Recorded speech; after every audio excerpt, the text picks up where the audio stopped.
Thanks for watching. Don't forget to like, comment, share and subscribe to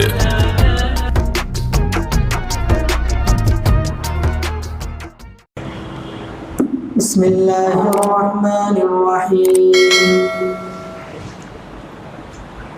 Alhamdulillahi Rabbil Alameen wassalatu wassalamu ala sayyidil anbiya'i wal mursaleen Muhammad wa ala alihi wa ashabihi ajma'in, amma ba'd.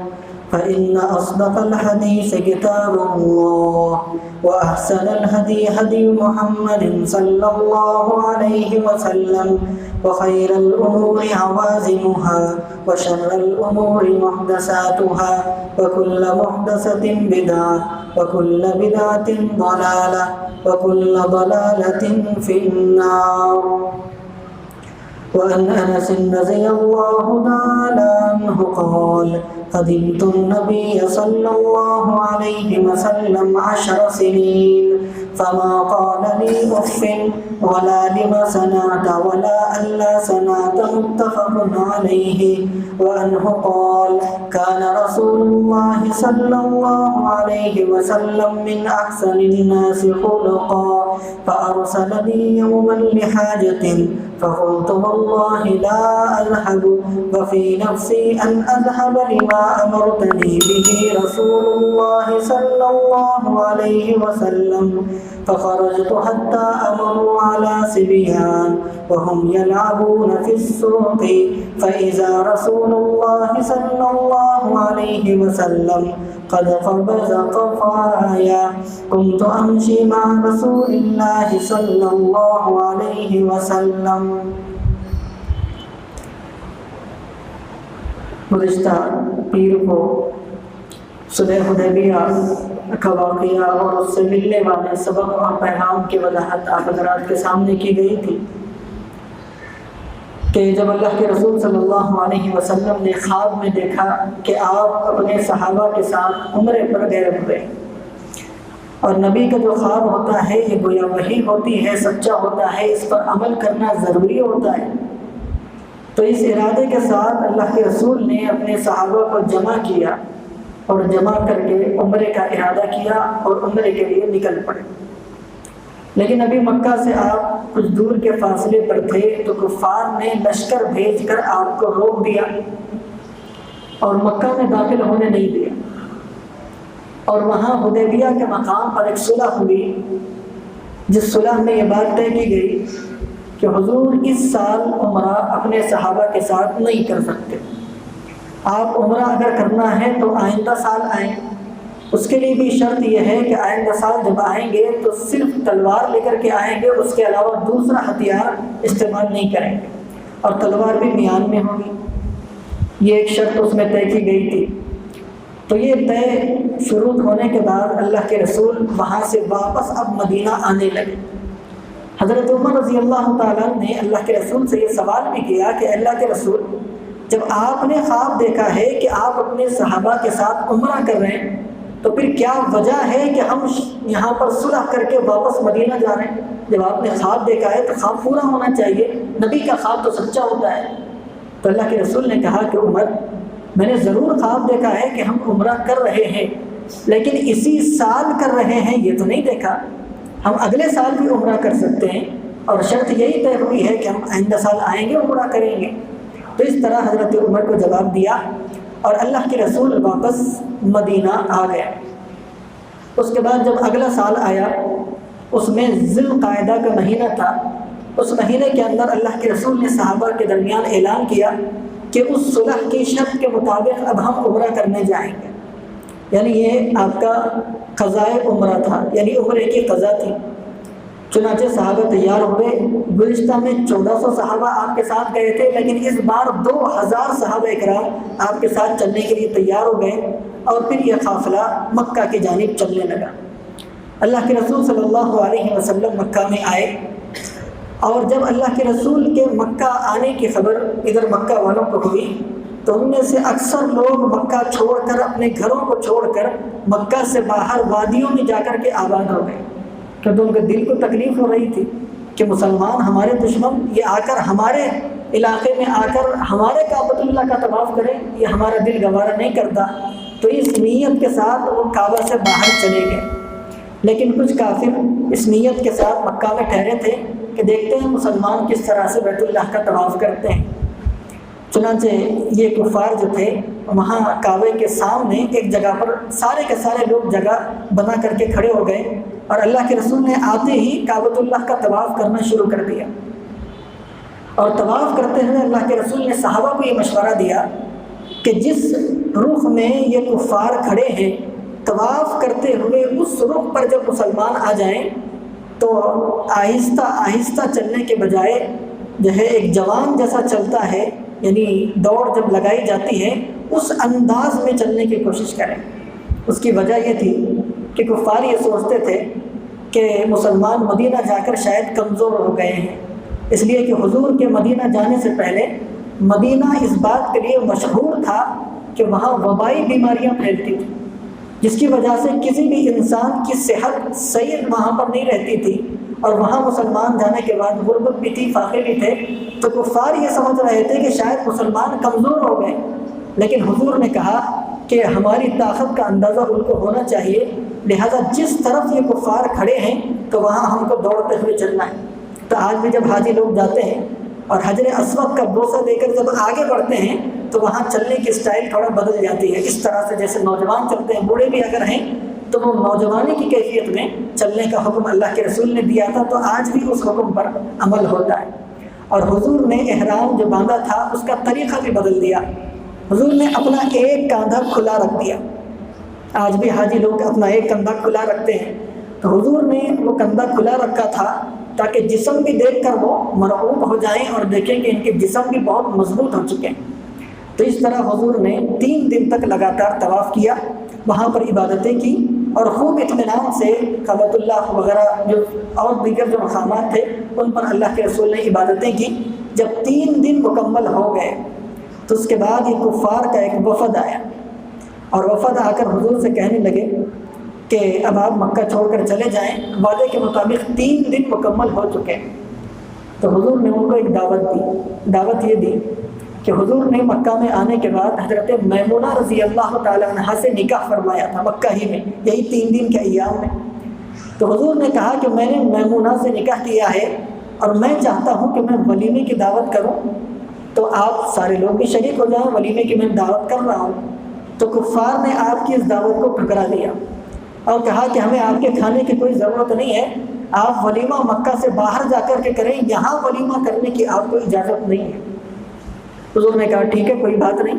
حضور وہاں سے نکلے، 3 دن گزارنے کے بعد مکہ سے باہر حدود حرم سے باہر آ کر حضور نے وہاں پڑاؤ کیا، اور پڑاؤ کر کے وہاں ولیمے کا کھانا تیار ہوا، تمام صحابہ نے ولیمے کا کھانا کھایا۔ مکہ سے باہر ولیمے کا کھانا کھا کر 3 دن کا یہ سفر مکمل کر کے حضور صلی اللہ علیہ وسلم واپس مدینہ چلے گئے۔ تو یہ جو حج، یہ جو عمرہ حضور نے فرمایا تھا، تو یہ عمرہ آپ کا سن 7 ہجری کے اندر ہوا۔ اس کے بعد اب آگے ہم بڑھیں گے 8 ہجری کے اندر۔ 8 ہجری میں حضور صلی اللہ علیہ وسلم کے ساتھ 3 بڑے اہم واقعات پیش آئے، جن میں سب سے پہلا واقعہ غزوہ موتا کا تھا، دوسرا واقعہ فتح مکہ کا تھا، اور تیسرا واقعہ غزوہ حنین کا تھا۔ یہ تینوں واقعے بڑے اہم ہیں، اور اس کے علاوہ جزوی واقعات ہوتے رہے ہیں۔ تو اس لیے آج کے اس درس میں اب ہم واقعہ شروع کریں گے فتح مکہ کا، اس لیے کہ یہ عمرہ جو ہوا اسی طرح صلح حدیبیہ ہوئی، تو اس کا تعلق فتح مکہ سے زیادہ موجود ہے، پایا جاتا ہے۔ تو فتح مکہ کا واقعہ اب یہاں سے ہم شروع کرنے جا رہے ہیں۔ آپ دیکھیے صلح حدیبیہ کے موقع پر جو صلح کی 4 شرطیں حضور صلی اللہ علیہ وسلم نے طے کی تھی، ان 4 شرطوں میں ایک شرط یہ تھی کہ یہ صلح تو ہو رہی ہے حضور صلی اللہ علیہ وسلم اور قریش کے درمیان، لیکن عرب کے ہر قبیلے اور ہر قوم کو اس بات کا اختیار ہے کہ وہ جس پارٹی سے، یعنی 2 گروہ ہو گئے تھے، تو جس گروہ سے جا کر ملنا چاہے وہ مل سکتا ہے، یعنی گٹھ بندھن جس کو کہا جاتا ہے۔ تو ان دونوں میں سے جس کے ساتھ متحد ہونا چاہتے ہیں، جس کے ساتھ الائنس بنانا چاہتے ہیں، وہ بنا سکتے ہیں۔ تو یہ شرط ہونے کے بعد عرب کے 2 بڑے قبیلے آئے، ان میں ایک بنو بکر اور دوسرے بنو قزاع۔ بنو بکر یہ جا کر کے قریش کے ساتھ مل گئے، اور بنو قزاع جو تھے یہ اللہ کے رسول کے ساتھ آ کر کے شامل ہو گئے۔ تو اس طرح بنو بکر کی دوستی قریش والوں کے ساتھ ہو گئی، بنو قزاع کی دوستی اللہ کے رسول کے ساتھ ہو گئی، اور شرط اس بات پر طے ہو گئی کہ اب 10 سال تک ہم آپس میں لڑائی نہیں کریں گے، امن و شانتی کے ساتھ اطمینان کے ساتھ رہیں گے، یہ بات طے ہوئی تھی۔ لیکن اس صلح کو ابھی صرف 22 مہینے گزرے تھے، صرف 22 مہینے ہوئے تھے کہ اچانک رات کے وقت ایک بڑا ہی دردناک واقعہ پیش آیا۔ واقعہ یہ ہوا کہ بنو بکر جو قریش کے دوست تھے، انہوں نے رات کو اچانک بنو قزاع پر حملہ کر دیا۔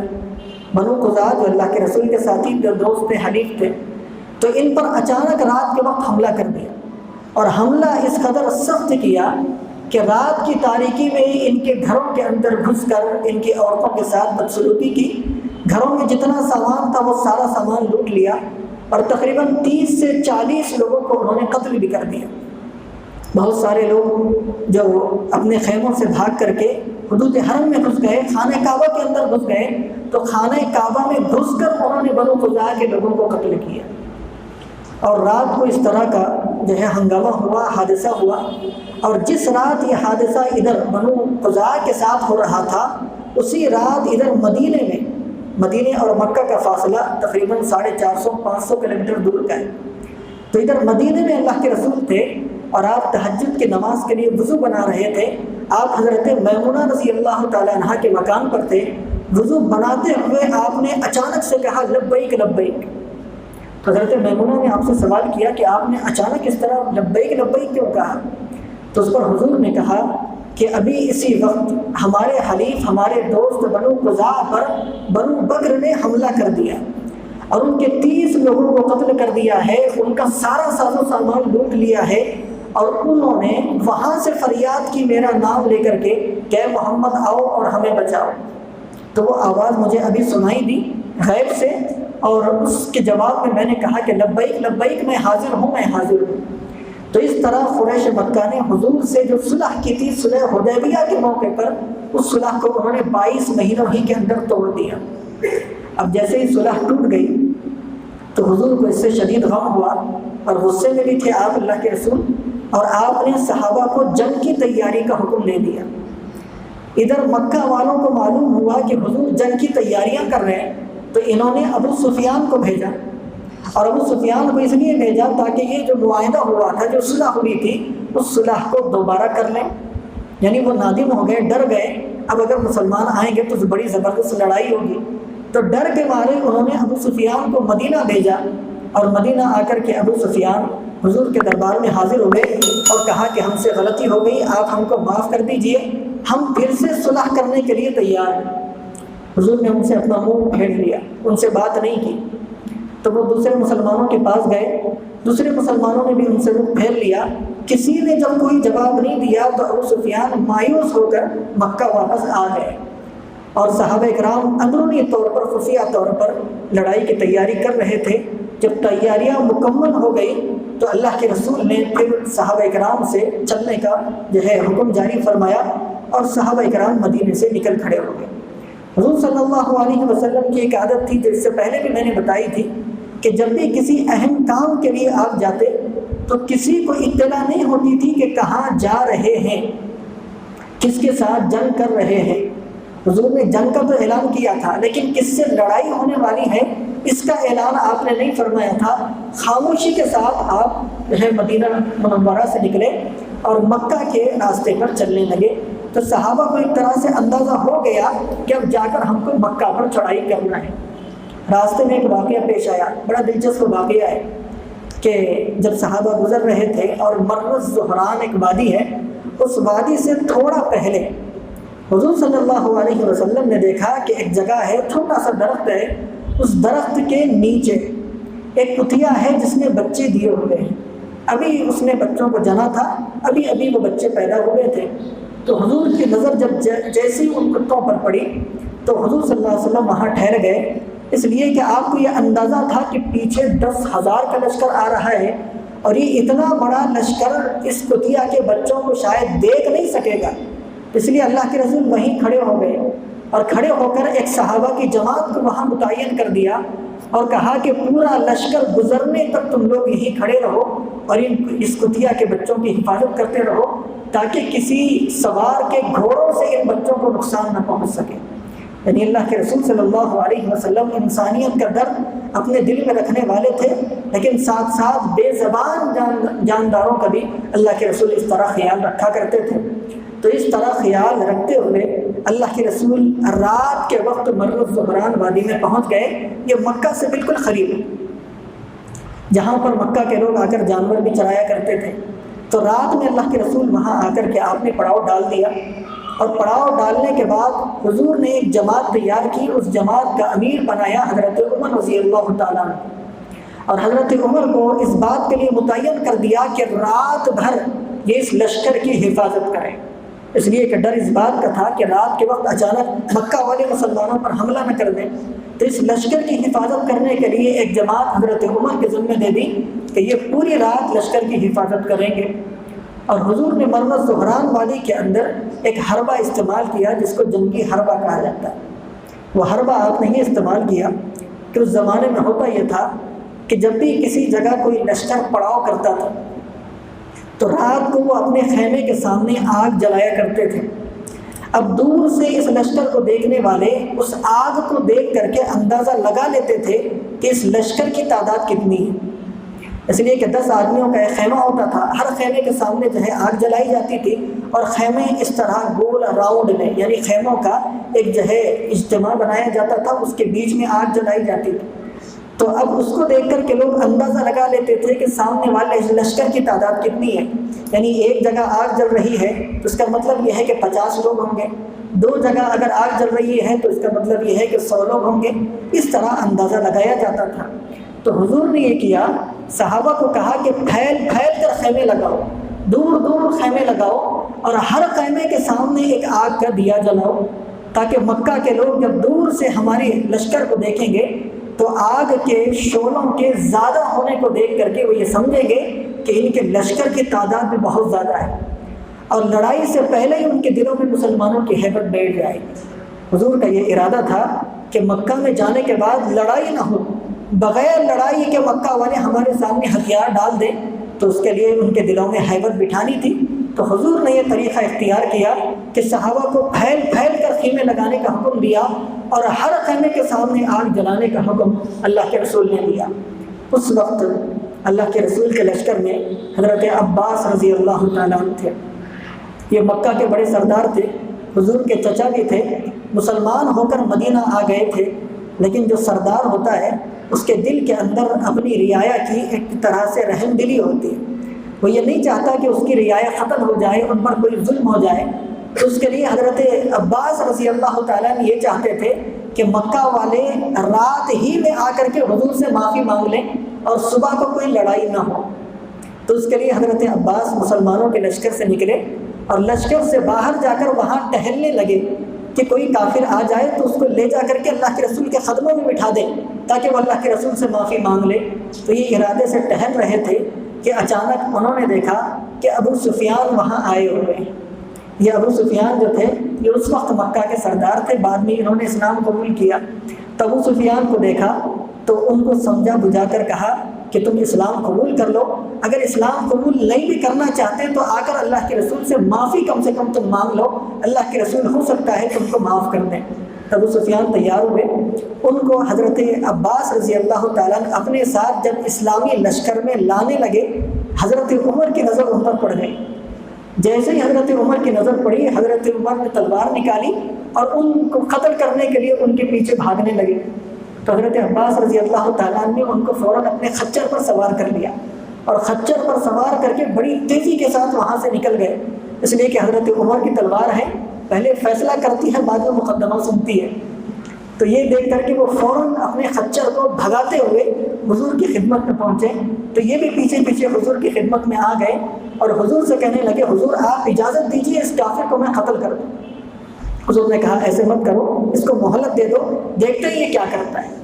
چنانچہ حضرت ابو سفیان نے کہا کہ میں پہلے آپ سے معافی مانگتا ہوں اور اسلام قبول کرنے کے لیے آپ مجھے 2 مہینے کا وقت دے دیجیے، 2 مہینے میں سوچوں گا، اس کے بعد اسلام قبول کر لوں گا۔ حضور نے کہا 2 مہینے نہیں 4 مہینے لے لو، 4 مہینے کی تمہیں اجازت ہے، اچھی طرح سوچو، اس کے بعد اسلام میں داخل ہو جاؤ، میں تمہیں معافی دے دیتا ہوں۔ تو حضور نے اس وقت حضرت ابو سفیان کو معافی کا پروانہ دے دیا۔ تو بہرحال پوری رات حضرت عمر رضی اللہ تعالیٰ اسلامی لشکر کی حفاظت کرتے رہے، اس کی دیکھ ریکھ کرتے رہے۔ جیسے ہی صبح ہوئی تو حضور کا یہی طریقہ تھا کہ جب بھی کہیں حملہ کرنے کے لیے آپ جاتے تھے لشکر کے ساتھ تو صبح سویرے کے وقت حملہ کرتے تھے۔ اس سے فائدہ کیا ہوتا تھا کہ سامنے والا جو دشمن ہے وہ بے خبر رہتا تھا۔ کافروں کی عادت ہوتی ہے لمبا صبح میں سونے کی، تو وہ بے خبر رہتے تھے، تو اچانک اس طرح حملہ ہوتا ہے تو سامنے والا دشمن ہتھیار ڈال لیتا ہے۔ جب ہتھیار ڈالتا ہے تو پھر لڑائی نہیں ہوتی، تو لڑائی سے بچنے کے لیے اللہ کے رسول صبح سویرے کے وقت حملہ کرتے تھے۔ تو جیسے ہی صبح طلوع ہوئی آپ نے اول وقت میں فجر کی نماز ادا کر لی، اور فجر کی نماز ادا کر کے آپ نے اپنا جنگی لباس پہن لیا، جس کو زرہ کہا جاتا ہے، وہ زرہ آپ نے پہن لی، اور آپ نے سفید امامہ اپنے سر پر باندھ لیا۔ روایت مختلف ہیں، کسی روایت میں سفید امامہ ہے، کسی روایت میں کالا امامہ ہے، تو آپ نے کالا یا سفید امامہ اپنے سر پر باندھ لیا، اور اس وقت آپ کی اونٹنی تھی قصوہ، جس پر سوار ہو کر اللہ کے رسول ہجرت کر کے مدینہ گئے ہوئے تھے۔ اسی اونٹنی پر سوار ہو کر اللہ کے رسول صلی اللہ علیہ وسلم اب مکہ میں داخل ہونے کا ارادہ فرما رہے تھے۔ تو داخل ہونے سے پہلے آپ نے صحابہ کے اس لشکر کو 4 حصوں میں تقسیم کر دیا، تاکہ مکہ کو مکمل چاروں طرف سے گھیر کر مکہ میں داخل ہو جائیں۔ اس وقت مکہ میں داخل ہونے کے 4 راستے تھے، تو آپ نے چاروں راستوں کے لیے 4 لشکر الگ الگ اس کو تقسیم کر دیا، اور پھر صحابہ کو حکم دیا کہ اب چاروں طرف سے مکہ کو گھیر کر صحابہ مکہ کے اندر داخل ہو جائیں۔ تو تمام صحابہ نے یہ چاروں ٹکڑیوں میں بٹ جانے کے بعد مکہ کو گھیر کر مکہ میں جب داخل ہونے لگے، اللہ کے رسول صلی اللہ علیہ وسلم بھی اپنی اونٹنی پر سوار ہو گئے، اور اللہ کے رسول صلی اللہ علیہ وسلم جب مکہ کی گھاٹی سے ہوتے ہوئے جب مکہ میں اتر رہے تھے تو اس وقت اللہ کے رسول صلی اللہ علیہ وسلم کا جو چہرے انور تھا وہ چہرے انور جھکا ہوا تھا، اس لیے کہ اللہ کے رسول صلی اللہ علیہ وسلم کے سامنے وہ سارا منظر موجود تھا کہ کیسے مشکل ترین حالات کے اندر یہی مکہ تھا جس کو چھوڑ کر اللہ کے رسول کو جانا پڑا۔ آج اسی مکہ کے اندر اللہ تبارک و تعالیٰ ایسی شان و شوکت کے ساتھ آپ کو داخلہ دے رہا ہے، تو آپ کی گردن جھکی ہوئی تھی، اور اللہ کے رسول کی زبان پر کلمات تھے انا فتحنا لک فتحا مبینا، کہ ہم نے آپ کو ایک بڑی فتح عطا فرما دی۔ یہ آیت نازل ہوئی تھی صلح حدیبیہ کے موقع پر، کہ جب بالکل جھک کر صلح کر کے مسلمان واپس جا رہے تھے، اللہ نے فرمایا یہ واپس جانا نہیں ہے، بلکہ ہم آپ کو ایک بڑی صلح اور ایک بڑی فتح دینے والے ہیں۔ وہ بڑی فتح یہ فتح مکہ کی شکل میں اللہ تبارک و تعالیٰ نے حضور کو عطا فرمائی تھی۔ تو آپ کا چہرہ جھکا ہوا تھا اور آنکھوں میں آنسو جاری تھے۔ اسی حالت کے اندر اللہ کے رسول مکہ میں داخل ہونے لگے۔ تو جیسے ہی مکہ میں داخل ہونے لگے سارے صحابہ بھی جوش کے اندر تھے، صحابہ کو بھی ایک جذبہ تھا۔ تو جب داخل ہونے لگے تو ایک صحابی نے نعرہ لگا دیا الیوم یوم الملحمہ، کہ آج تو تکہ بوٹی کرنے کا دن ہے، آج تو ان سے بدلہ لینے کا دن ہے۔ جتنے ظلم یہ مکہ والوں نے ہم سے کیے ہیں، آج ایک ایک ظلم کا بدلہ گن گن کر لینے کا دن آ چکا ہے۔ تو حضور نے فوراً وہ صحابی کو ٹوکا اور ان کو خاموش بٹھایا اور کہا کہ آج لڑائی کا دن نہیں ہے، آج تکہ بوٹی کرنے کا دن نہیں ہے، الیوم یوم المرحمہ، آج تو رحم کرنے کا دن ہے، آج تو معافی کا دن ہے، آج تو کرم کرنے کا دن ہے، آج کوئی کسی پر ظلم نہیں کرے گا۔ یہ کہتے ہوئے اللہ کے رسول مکہ میں داخل ہوئے، اور مکہ میں داخل ہوتے ہی اللہ کے رسول نے سب سے پہلے اعلان کیا کہ جو اپنے گھر کا دروازہ بند کر لے اسے معافی ہے، جو اپنے ہتھیار ڈال دے اسے بھی معافی ہے، جو خانہ کعبہ میں داخل ہو جائے اسے بھی معافی ہے، جو ابو سفیان کے گھر میں داخل ہو جائے اسے بھی معافی ہے۔ تمام کے تمام لوگوں کے لیے آج معافی کا پروانہ ہے، لیکن اگر کوئی تلوار اٹھا کر ہمارے مقابلے کے لیے آئے گا تو پھر ہماری تلواریں پھر اس کو جواب دیں گے۔ یہ کہتے ہوئے اللہ کے رسول مکہ المکرمہ میں داخل ہوئے، اور یہ عام جب معافی کا اعلان ہو گیا تو مکہ کے جو کفار تھے ان کی خوشی کا ٹھکانہ نہیں رہا، اس لیے کہ وہ تو یہ تصور کر رہے تھے کہ جتنے مظالم ہم نے ان پر کیے ہیں، جتنے ظلم و ستم کیے ہیں، آج یہ ان ظلم و ستم کا بدلہ ہم سے لیں گے۔ تمام کے تمام لوگ خوف زدہ تھے کہ اب ہمارا کیا ہوگا، لیکن حضور نے جیسے ہی معافی کا اعلان کر دیا تو سارے کے سارے لوگ مطمئن ہو گئے، اور اللہ کے رسول صلی اللہ علیہ وسلم حدود حرم سے ہوتے ہوئے جب خانہ کعبہ کے پاس آ گئے، آتے ہی آپ نے اونٹنی ہی پہ سوار ہو کر خانہ کعبہ کا طواف شروع کر دیا۔ ابھی طواف کے 2 سے 3 چکر ہوئے تھے کہ اللہ کے رسول صلی اللہ علیہ وسلم پر ایک وجد کی کیفیت طاری ہو گئی، اور اس وجد کی کیفیت میں اللہ کے رسول نے نعرہ لگایا اللہ اکبر۔ جیسے ہی اللہ کے رسول کا یہ نعرہ لگا تو یہ نعرہ سن کر صحابہ کرام بھی جوش میں آ گئے، اور صحابہ کرام نے بھی پھر یہ نعرے لگانے شروع کر دیے اللہ اکبر اللہ اکبر، اور کئی دیر تک یہ نعرے لگتے رہے، اس لیے کہ صحابہ بھی جذبات میں تھے، صحابہ بھی جوش میں تھے۔ جب کافی دیر ہو گئی تو پھر حضور نے اشارہ کیا کہ اب ٹھہر جاؤ، تاکہ ہمارے نعروں سے کسی اور کو زیادہ تکلیف نہ ہو سکے۔ حضور نے سب کو خاموش کرایا۔ اس کے بعد یہ طواف مکمل کر کے اللہ کے رسول خانہ کعبہ میں داخل ہوئے۔ خانہ کعبہ میں داخل ہونے کا بھی منظر عجیب تھا کہ جب خانہ کعبہ کو اس وقت تالا لگا ہوا تھا تو خانہ کعبہ کی چابی اس وقت حضرت عثمان بن طلحہ رضی اللہ تعالیٰ عنہ کے پاس موجود تھی، جو اب تک مسلمان نہیں ہو رہے تھے، تو چابی ان کے پاس تھی۔ حضور نے ان کو بلا بھیجا تو حضرت عثمان بن طلحہ ڈرے ہوئے گھبرائے ہوئے حضور کی خدمت میں آئے، اور اس طرح سے بڑے ادب سے چابی آپ کے سامنے پیش کی۔ تو حضور نے فرمایا کہ عثمان، کیا وہ جملہ تمہیں یاد نہیں ہے جس وقت میں مکہ میں تھا اس وقت میں نے تم سے ایک جملہ کہا تھا؟ تو انہوں نے کہا کہ حضور وہ جملہ مجھے یاد ہے۔ وہ واقعہ کیا ہوا تھا؟ ہوا یہ تھا کہ جس وقت اللہ کے رسول مکہ میں تھے تو اس وقت ایک دفعہ اللہ کے رسول کی طبیعت یہ چاہی کہ خانہ کعبہ کے اندر جا کر 2 رکعت نماز پڑھ لیں۔ آپ وہاں خانہ کعبہ کے باہر نماز پڑھا کرتے تھے، تو آپ کے دل میں ایک دائیہ پیدا ہوا کہ خانہ کعبہ میں جا کر کے 2 رکعت نماز پڑھ لیں۔ تو آپ عثمان بن طلحہ کے پاس آئے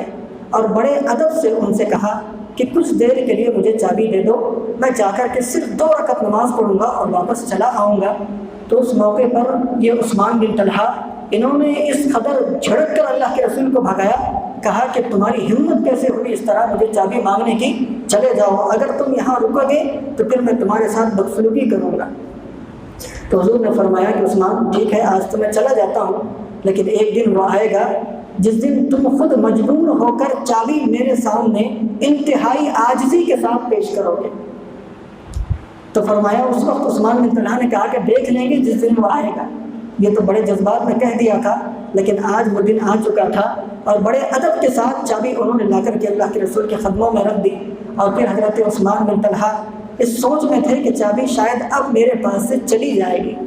لیکن اللہ کے رسول نے ایسے نہیں کیا۔ خانہ کعبہ میں داخل ہوئے، وہاں جتنے بت تھے ان تمام بتوں کو توڑ دیا، وہاں 2 رکعت نماز ادا کی۔ اس کے بعد جب واپس آئے تو تمام صحابہ منتظر تھے، اس لیے کہ خانہ کعبہ کی چابی جس کے پاس ہوتی تھی یہ بہت بڑا اعزاز تھا، بہت بڑا تمغہ تھا۔ تو تمام صحابہ بھی انتظار میں تھے کہ شاید اب چابی مجھے ملے گی اور یہ چابی سنبھالنے کی ذمہ داری میرے پاس آئے گی۔ سارے صحابہ وہیں انتظار میں تھے۔ تب اللہ کے رسول نے حضرت عثمان ہی کو بلایا اور کہا کہ یہ امانت اب تک تمہارے پاس تھی، آج بھی تمہارے ہی پاس رہے گی، اور قیامت تک تمہارے پاس یہ چابی تمہاری نسل کے اندر چلے گی۔ لیکن قیامت سے پہلے ایک ظالم آئے گا جو ظلم و جبر کر کے تمہارے خاندان سے وہ چابی لے لے گا۔ یہ واقعہ قیامت سے پہلے ہوگا۔ جب یہ درس حدیث میں قیامت کی علامات آئیں گی اس وقت اس کا تذکرہ آپ حضرات کے سامنے کیا جائے گا۔ تو بہرحال حضور صلی اللہ علیہ وسلم نے وہاں خانہ کعبہ کے صحن کے اندر جتنے بت تھے وہ تمام بت بھی توڑوائے۔ خانہ کعبہ کے اندر جتنے بت تھے وہ سارے بتوں کو بھی آپ نے توڑنے کا حکم دیا۔ یہ سارا کام جب مکمل ہو گیا تو اس کے بعد اللہ کے رسول خانہ کعبہ کی سیڑھیوں کے پاس آ کر کے کھڑے ہو گئے۔ حضور صلی اللہ علیہ وسلم ادھر خانہ کعبہ کی سیڑھیوں کے پاس کھڑے ہیں، اور سامنے حصے میں ایک اونچی جگہ پر یہ سارے کے سارے کفار جنہوں نے لگاتار 13 سال تک اللہ کے رسول پر ظلم و ستم کیا تھا، وہ سامنے ایک صف باندھ کر کے کھڑے ہیں اور اپنی اس طرح نظریں جھکا کر کے کھڑے ہوئے ہیں۔ وہاں جب اللہ کے رسول نے ان کو دیکھا تو ان سے سوال کیا کہ آج تم مجھ سے کیا امید کرتے ہو، یعنی آج تم مجھ سے کس چیز کا مطالبہ کرتے ہو کہ میں تمہارے ساتھ کیسا سلوک کروں گا؟ تو یہ سن کر اب وہ اللہ کے رسول صلی اللہ علیہ وسلم کی تعریف کرنے لگے کہ آپ تو بڑے رحم دل ہیں اور آپ ہم کو معاف کر دیجیے۔ تو آپ دیکھیے کہ اللہ کے رسول صلی اللہ علیہ وسلم کے لیے یہ کیسا عجیب مرحلہ تھا کہ یہ سامنے وہ لوگ کھڑے ہوئے تھے جو آپ کے جانی دشمن سے بھی بڑے دشمن تھے۔ انہوں نے لگاتار 13 سال تک اللہ کے رسول پر ظلم کیا تھا، اور وہ سارا منظر اللہ کے رسول کی آنکھوں کے سامنے تھا کہ جب آپ کو نبی بنایا گیا اور سب سے پہلے آپ صفا نامی پہاڑی پر کھڑے ہوئے اور دعوت دی، جس کا سارا تذکرہ آپ کے سامنے آ چکا ہے۔ جب آپ کھڑے ہو کر کے آپ نے دعوت دینی شروع کی تو یہی کفار آپ کو ننگی ننگی گالیاں دینے لگے۔ حضور کو یہ بھی چیز یاد تھی۔ اس کے بعد جب آپ مکہ کی گلیوں میں دین کی دعوت دیا کرتے تھے تو کفار نے آپ کو بدنام کرنا شروع کر دیا، کہا کہ یہ تو پاگل ہو گیا ہے نعوذ باللہ، یہ تو مجنون ہو گیا ہے نعوذ باللہ، اس طرح کہہ کر حضور کو بدنام کرنے لگے۔ جب آپ میلوں کے اندر دین کی دعوت دینے کے لیے جاتے تھے تو پیچھے سے آپ کو پتھر مارا کرتے تھے، اور لوگ یہ سارا کا سارا تماشا دیکھا کرتے تھے۔ آپ کے ساتھ جو صحابہ تھے، جو کمزور تھے، غلام اور بانی جو تھے، یہ صحابہ نے اسلام قبول کیا تو ان پر ظلم و ستم کے پہاڑ توڑے گئے۔ آپ جانتے ہیں حضرت بلال رضی اللہ تعالیٰ عنہ پر کیسے ظلم ہوا، حضرت یاسر، حضرت عمار، حضرت سمیہ رضی اللہ تعالیٰ عنہ پر کیا ظلم ہوا۔ یہ پوری کی پوری ظلم کی داستان، 13 سال تک ظلم کی داستان انہوں نے نچائی ہے۔ یہ سارا کا سارا منظر حضور کے سامنے تھا۔ ان لوگوں کے ظلم و ستم سے تنگ آ کر حضور نے طائف کا ارادہ کیا تھا کہ مکہ کے لوگ تو میری بات سنتے نہیں ہیں، تاکہ اب میں طائف جاؤں، اگر وہاں کے لوگ میری بات سن لیں تو کچھ اسلام کا بھلا ہو جائے، کچھ اسلام کو تقویت مل جائے۔ یہ سوچ کر آپ وہاں طائف گئے تھے، لیکن طائف میں آپ کے ساتھ کیا سلوک ہوا؟ پورے جسم کو انہوں نے مار مار کر، پتھر مار کر زخمی کر دیا، خون سے پورا جسم آپ کا لہولہان ہو گیا۔ وہاں سے مجبور ہو کر واپس آپ مکہ آئے۔ مکہ میں پھر ان کے ظلم و ستم سے تنگ آ کر اللہ کے رسول نے تب ہجرت کا ارادہ فرمایا، اور ہجرت کے وقت جو ہجرت کی رات اللہ کے رسول کے اوپر گزری ہے وہ عجیب رات تھی کہ اللہ کے رسول بالکل بے چینی میں تھے۔ اللہ کے رسول مکہ چھوڑنا نہیں چاہتے تھے، اس لیے کہ آپ یہاں پیدا ہوئے تھے، آپ کی پیدائش یہیں کی تھی، آپ کا خاندان یہیں رہتا تھا، آپ کے والد یہیں پر جو ہے گزرے، آپ کی والدہ یہیں پر گزری، سارا خاندان یہیں پر موجود ہے۔ اب یہ خاندان کو چھوڑ کر کے آپ جا رہے ہیں، اللہ کا گھر یہاں پر موجود تھا، تو آپ کو مکہ المکرمہ سے محبت تھی، آپ مکہ کو چھوڑنا نہیں چاہتے تھے، لیکن انہوں نے ظلم و ستم کر کے اتنا آپ کو پریشان کر دیا کہ مجبوراً آپ نے پھر ہجرت کا ارادہ فرمایا۔ اور جس رات میں اللہ کے رسول ہجرت کر کے مکہ سے جا رہے تھے، بڑی عجیب رات تھی کہ آپ نکلے ہیں اور بار بار پلٹ پلٹ کر خانہ کعبہ کو دیکھتے ہیں، اور آپ بار بار یہ الفاظ کہتے ہیں کہ اے خانہ کعبہ، اے مکہ المکرمہ، تو بہت ہی پیارا شہر ہے، مجھے چھوڑ کر جانے کو جی نہیں چاہتا، لیکن تیرے باشندے، تیرے یہاں رہنے والے لوگوں نے ظلم و ستم کے اتنے پہاڑ مجھ پر توڑ دیے ہیں کہ اب آگے میں یہاں رہ نہیں سکتا، اس لیے مجبوراً تجھے چھوڑ کر کے جا رہا ہوں۔ حضور نے دل نہ چاہتے ہوئے بھی ان کے ظلم و ستم سے مکہ چھوڑا۔ مکہ چھوڑ کر آپ مدینہ آئے، تب بھی انہوں نے ظلم و ستم کرنا چھوڑا نہیں، لگاتار ظلم و ستم کرتے رہے۔ بدر کے میدان میں آپ سے لڑائی کرنے کے لیے آ گئے، احد کے میدان میں آپ سے لڑائی کرنے کے لیے آ گئے، احد کے میدان میں 70 آپ کے جانشینوں کو قتل کر دیا،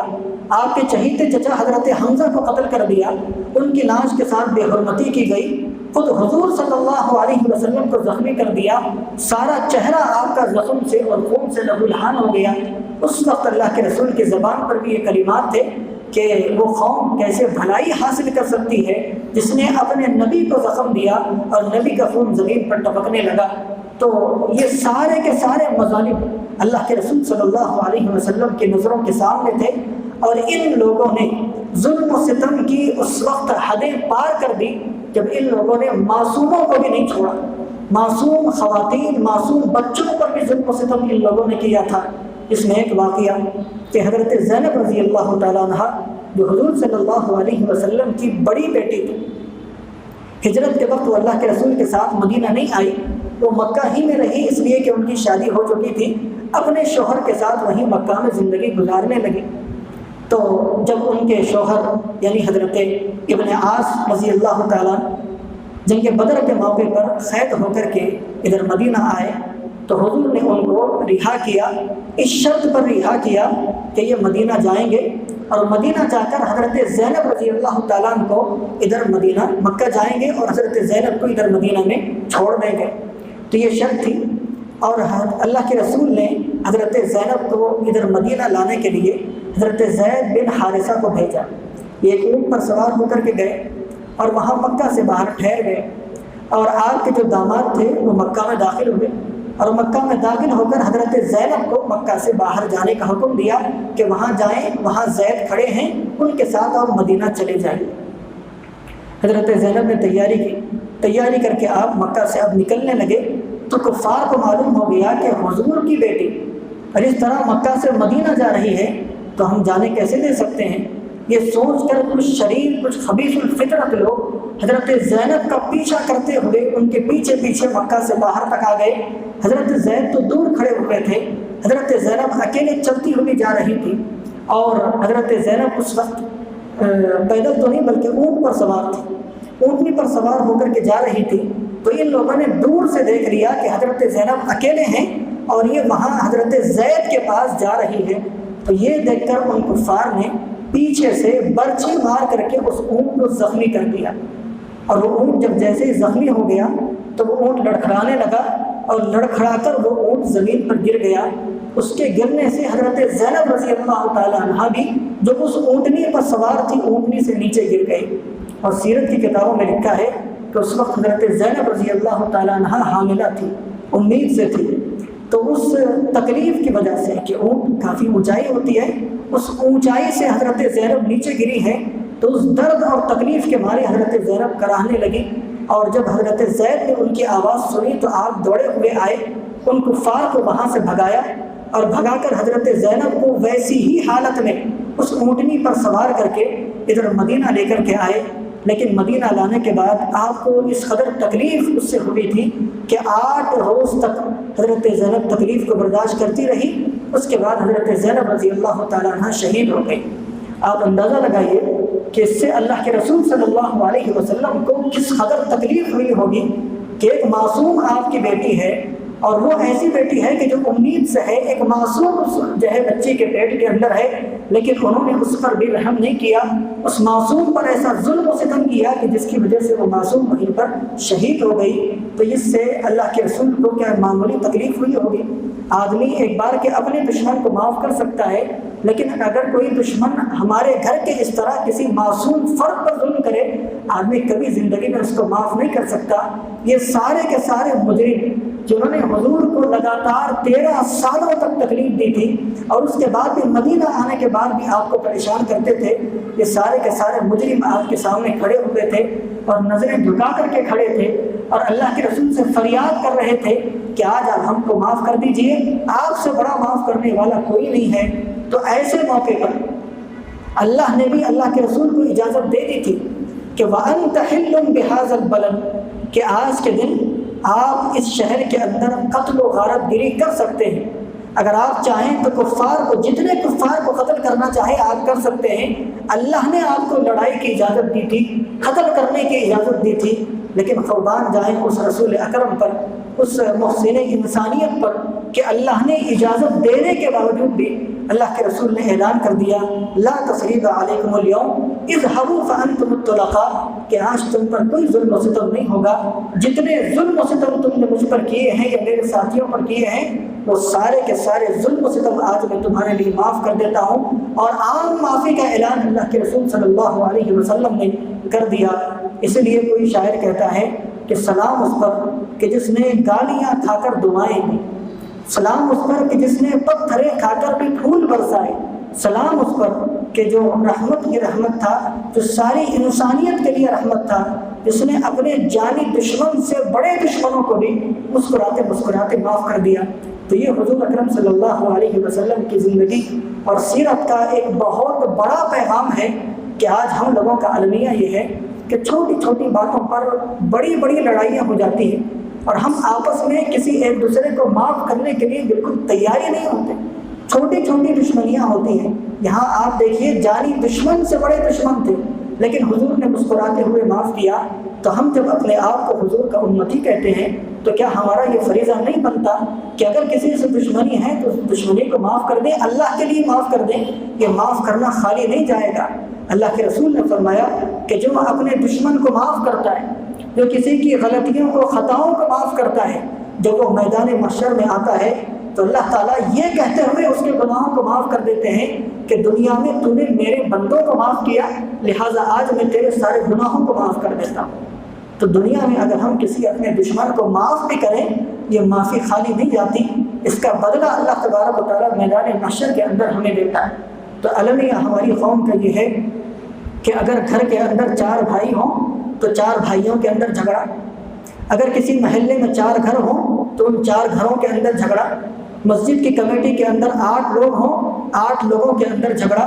اس سے بڑھ کر آپ جیسے جیسے اوپر چلے جائیں تو جتنی ایک شہر کے اندر ملی جماعتیں ہوتی ہیں یا سماجی جماعتیں ہوتی ہیں ان کا آپس میں جھگڑا، اس سے اوپر چلے جائیں تو مسلکوں کے نام پر جھگڑا، کہیں پر دیوبندی، کہیں پر بریلوی، کہیں پر شیعہ، اس طرح سے جھگڑا، اس سے اوپر چلے جائیں تو ممالک کے اندر جھگڑا، اسلامی ممالک، اسلامک کنٹریز کئی ساری ہیں، ان کا آپس میں ایک دوسرے کا جمتا نہیں ہے، آپس میں لڑائیاں ہوتی ہیں اور یہ اختلافات ہوتے ہیں، اور جہاں بھی اختلاف ہوتا ہے کوئی کسی کو معاف کرنے کے لیے تیار نہیں ہوتا، چھوٹا سے چھوٹا بھی اختلاف ہو تو ہم اس کو اپنی انا کا مسئلہ بنا لیتے ہیں کہ سامنے والا بھی پیچھے نہیں ہٹتا، ہم بھی پیچھے نہیں ہٹتے، ہم بھی اپنی انا پر جمے ہوئے ہوتے ہیں، سامنے والے بھی اپنی انا پر جمے ہوتے ہیں، اور پھر اختلافات شروع ہو جاتے ہیں۔ آج اختلافات ہی کی وجہ سے امت کس حالت پر ہے، امت کس دہانے پر ہے، ہم لوگ جو ہے جانتے ہیں۔ جہاں بھی اختلاف ہوتا ہے، جہاں بھی جھگڑا ہوتا ہے، جہاں پر بھی ایک پارٹی کسی دوسری پارٹی کو معاف کرنے کے لیے تیار نہیں ہوتی، تو اس سے سب سے بڑا نقصان یہ ہوتا ہے کہ دشمن کے دلوں سے اللہ تبارک و تعالیٰ ہماری ہیبت کو ختم کر دیتا ہے۔ اس کی حالت آج آپ دیکھیے کہ وہاں پر 313 تھے، لیکن دشمنوں کے دلوں میں کیسی ہیبت تھی اس کا اندازہ ہم لگا نہیں سکتے۔ سامنے دشمن 1000 ہے، صحابہ صرف 313 ہیں، لیکن آپس میں متحد ہیں، لڑائی جھگڑا نہیں ہے، تو دشمن کے دلوں میں ہیبت اور رعب طاری تھا، جس کی وجہ سے دشمن واپس بھاگنے پر مجبور ہو گیا۔ لیکن آج مسلمانوں کی تعداد کوئی کم نہیں ہے۔ اس کی ایک چھوٹی سی مثال آپ کو بتلاؤں گا کہ اسرائیل ہے، کتنا سا ملک ہے، نقشے میں اگر دیکھیں گے تو آپ کو بار بار زوم کر کے دیکھنا پڑے گا، نظر بھی نہیں آتا۔ وہاں کی پاپولیشن اگر آپ معلوم کریں تو نیٹ آپ کے پاس موجود ہے، آپ ڈالیے، اس پر آپ کو معلوم ہوگا کہ اسرائیل کی کیا پاپولیشن ہے۔ اسرائیل کے اندر 10 ملین جو ہے یہ ہیں جوس ہیں، یعنی یہودی ہیں، اور 4 ملین مسلمان موجود ہیں۔ اتنی سی تعداد یہودیوں کی اسرائیل کے اندر، صرف 10 ملین پاپولیشن ان کی موجود ہے، اور اسرائیل کے اطراف جتنے اسلامی ممالک ہیں ان کے اندر 13 کروڑ مسلمان آباد ہیں، 13 کروڑ۔ لیکن آپ دیکھیے کہ ان 13 کروڑ مسلمانوں کے اوپر یہ معمولی سے اس یہودی جو ہے غالب آئے ہوئے ہیں، یہ 10 ملین ہیں، لیکن وہاں کے جتنے مسلمان ہیں ان تمام کا جینا انہوں نے مشکل کر دیا ہے۔ وجہ کیا ہے؟ وجہ یہ ہے کہ وہاں آپس میں کسی کی بنتی نہیں ہے، کوئی کسی کو معاف کرنے کے لیے تیار نہیں، ہر کسی نے وہاں لڑائی کو، بیت المقدس کو اپنی انا کا مسئلہ بنا لیا، جس کی وجہ سے وہاں یہودی غالب ہیں، مسلمان جو ہے وہاں پر کمزور پڑ رہا ہے۔ آپ تصور کیجئے اگر یہ 13 کروڑ مسلمان متحد ہو جائیں تو یہ 10 ملین یہودی کہاں سے ٹک سکتے ہیں؟ یہ تو ایک بڑا عالمی مسئلہ ہے۔ لیکن اگر ہمارے گھروں کے اندر بھی ہم دیکھیں تو مسئلہ یہی ہے کہ ان اختلافات کی وجہ سے ہماری سوسائٹیوں کا بالکل ایک جو لفظ استعمال کیا جاتا ہے ستیہ ناش، تو بالکل ویسے ہی ستیہ ناش ہو چکا ہے۔ اور اس میں اکثر یہ دیکھنے میں آتا ہے کہ یہ لڑائی جھگڑے میں جاہل بھی برابر ہیں اور پڑھے لکھے بھی برابر ہیں، یعنی کوئی جاہل لوگ ہیں تو ان میں تو آپس میں اختلاف ہوتا ہے تو وہ تو اپنی جہالت کی بنا پر اختلاف کرتے ہیں، لیکن اکثر جگہ یہ دیکھنے میں آتا ہے کہ پڑھے لکھے لوگوں کے اندر بھی اختلافات ہوتے ہیں، اور ان اختلافات کے اندر وہی مسئلہ ہوتا ہے، انا کا مسئلہ بنا لیتے ہیں اور یہ اختلافات چلتے رہتے ہیں۔ تو اس لیے جہاں بھی اختلاف ہوتا ہے تو اس کا سب سے بڑا نقصان یہ ہوتا ہے کہ دشمن کے دل سے ہماری ہیبت ختم اللہ تبارک و تعالیٰ کر دیتے ہیں، اور دوسرا نقصان یہ ہوتا ہے کہ وہاں پر مثبت ترقی رک جاتی ہے، یعنی جہاں ایک قوم کو ترقی کرنا ہوتا ہے، لیکن جب آپس ہی میں جھگڑے اور لڑائیاں ہوتی ہیں تو اس قوم کی جو ترقی ہوتی ہے وہ ترقی رک جاتی ہے، جہاں ہیں وہیں پر رہ جاتے ہیں یا وہاں سے نیچے اترنے لگ جاتے ہیں، یعنی تنزلی کی طرف آ جاتے ہیں۔ تو اس لیے ہم اس بات کی کوشش کریں کہ عالمی اختلافات ہیں وہ تو جب حل ہوں گے وہ حل ہوں گے، لیکن ہم لوگوں کو شروعات کرنی ہے اے سے، یعنی پہلی سیڑھی سے۔ گھر کے اندر اگر ہمارے 4 بھائی ہیں تو ہماری کوشش یہ ہو کہ ہم اپنے جو بھائی ہیں ان میں اتحاد پیدا کرنے کی کوشش کریں، دیکھیے جہاں بھی مثال مشہور ہے کہ جب ایک جگہ برتن ہوتے ہیں وہ ضرور بچتے ہیں، جہاں 4 بھائی رہیں گے وہاں ضرور آپس میں اختلاف ہوگا، لیکن ایسے اختلاف کے موقع پر کچھ نہ کچھ اگر ہم قربانیاں دے دیں تو یہ قربانیاں ضائع نہیں جائیں گی۔ جیسے ابھی میں نے بتایا کہ اللہ تبارک و تعالیٰ میدان محشر میں اس کا بدلہ ضرور عطا فرمائیں گے، اور ہمارے معافی کے سب سے زیادہ حقدار وہی رشتہ دار ہیں جو ہم سے زیادہ قریب ہیں۔ ہماری بیوی ہے، اگر اس سے کوئی غلطی ہو جائے تو وہ معافی کے زیادہ حقدار ہیں۔ ابھی میں نے حدیث پڑھی جس میں حضرت انس رضی اللہ تعالیٰ عنہ فرماتے ہیں کہ میں نے حضور صلی اللہ علیہ وسلم کی 10 سال خدمت کی ہے، لگاتار 10 سال تک ان کا غلام اور خادم بن کر رہا، لیکن اس 10 سال کے عرصے میں اللہ کے رسول نے کبھی بھی مجھ سے یہ نہیں فرمایا کہ یہ کام تم نے کیوں کیا یا یہ کام تم نے کیوں نہیں کیا۔ اس طرح 10 سال کے عرصے میں کبھی نہیں فرمایا۔ وہ فرماتے ہیں 10 سال کے عرصے میں بہت مجھ سے غلطیاں ہوئی، بہت خطائیں ہوئی، لیکن جب بھی غلطی ہوتی تھی اللہ کے رسول مجھے معاف کر دیا کرتے تھے۔ تو یہ معاف کرنا ایک بہت بڑی دولت ہے، اللہ کے رسول صلی اللہ علیہ وسلم کی سنت ہے۔ اللہ تبارک و تعالیٰ کو یہ عادت بہت پسند ہے، جو بندے دوسرے بندوں کو معاف کرتے ہیں اللہ تعالیٰ ان کو معاف کرتا ہے۔ تو اپنے اندر ہم لوگ اس فتح مکہ کے واقعے سے یہ سبق اور پیغام ملتا ہے کہ ہم لوگ اپنے اندر ایک دوسرے کو معاف کرنے کی جو ہے عادت ڈالیں، اور چھوٹے چھوٹے معاملے میں کچھ نہ کچھ ہم قربانیاں دے دیں، جبھی جا کر مسائل حل ہوتے ہیں۔ ایک دلچسپ واقعہ، ایک لطیفہ یہ سمجھیے جو میرے ساتھ پیش آیا، وہ آپ کے سامنے بیان کر کے میں بات کو ختم کرتا ہوں۔ ایک دفعہ ایک شہر میں نماز پڑھنے کے لیے مسجد میں گیا، نماز پڑھ رہا تھا تو فرض نماز چل رہی تھی، تو میں سجدے میں گیا۔ میرے بازو ایک صاحب تھے اور انہوں نے کاٹن کا ڈریس پہنا ہوا تھا، کاٹن کا کرتا تھا، اور آپ جانتے ہیں کاٹن کا کرتا بہت نازک ہوتا ہے، تو وہ پہنے ہوئے تھے۔ جب ہم سجدے میں گئے تو وہ صاحب بھی گئے سجدے میں، وہ پہلے چلے گئے، ہم بعد میں گئے۔ تو اب ان کا کرتا ہماری جگہ پر آ گیا، یعنی جہاں مجھے قدم پیر رکھنے تھے، گھٹنا رکھنا تھا، ان کا کرتا میری جگہ پر آ گیا، تو میرا گھٹنا ان کے کرتے پر پڑ گیا۔ اب میں سجدے میں چلے گیا، وہ بھی سجدے میں۔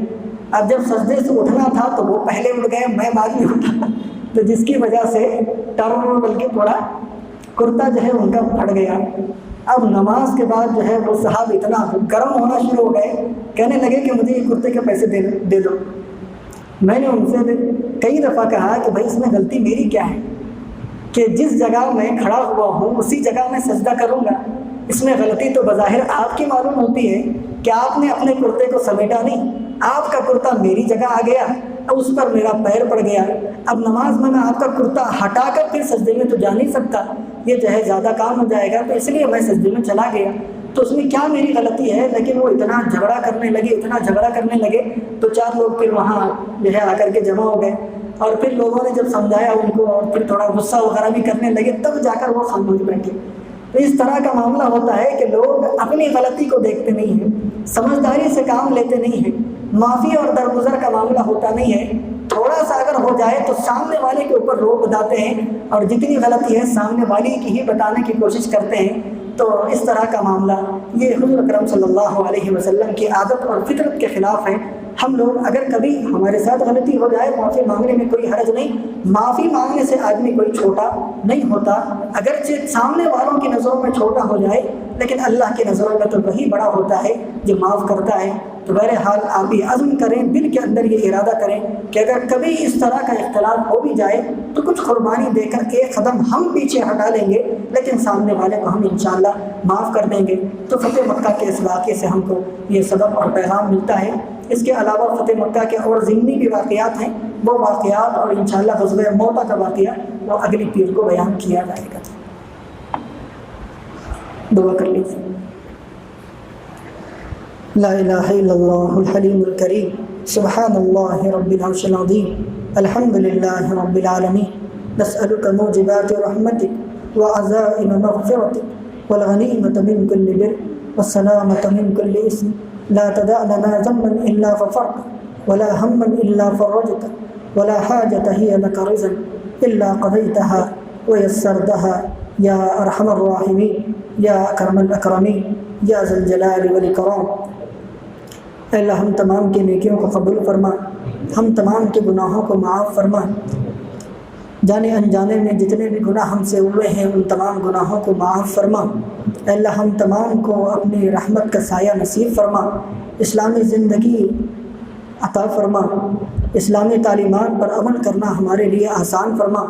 حضور صلی اللہ علیہ وسلم کی زندگی کو اسوہ بنانے کی توفیق نصیب فرما، حضور صلی اللہ علیہ وسلم کی زندگی کے واقعات کو سن کر ان پر عمل کرنے کی توفیق ہمیں نصیب فرما، اپنے دشمنوں کو دوستوں کو معاف کرنے کی عادت ہمیں ڈالنے کی توفیق نصیب فرما، معافی کی صفت ہمارے اندر پیدا فرما، اپنے دل کو بڑا کرنے کی توفیق نصیب فرما۔ اے اللہ ہم تمام کی دعاؤں کو اور اے اللہ ہم تمام کی آرزوؤں کو قبول فرما، ہم میں جو بیمار ہیں انہیں صحت عطا فرما، اے اللہ ہم میں جو مقروض ہیں ان کی قرض کی ادائیگی کے فیصلے فرما، جو مرحومین ہیں اور جو گزر چکے ہیں ان تمام کی مغفرت فرما۔ اے اللہ روز محشر حضور صلی اللہ علیہ وسلم کی شفاعت نصیب فرما، اسلامی زندگی نصیب فرما، کلمے کی موت ہم تمام کو نصیب فرما، جو مانگا عطا فرما، جو مانگنے سے رہ گیا ہے وہ بھی عطا فرما۔ سبحان ربک رب العزۃ عما یصفون وسلام علی المرسلین والحمد للہ رب العالمین۔ Thanks for watching. Don't forget to like, comment, share and subscribe to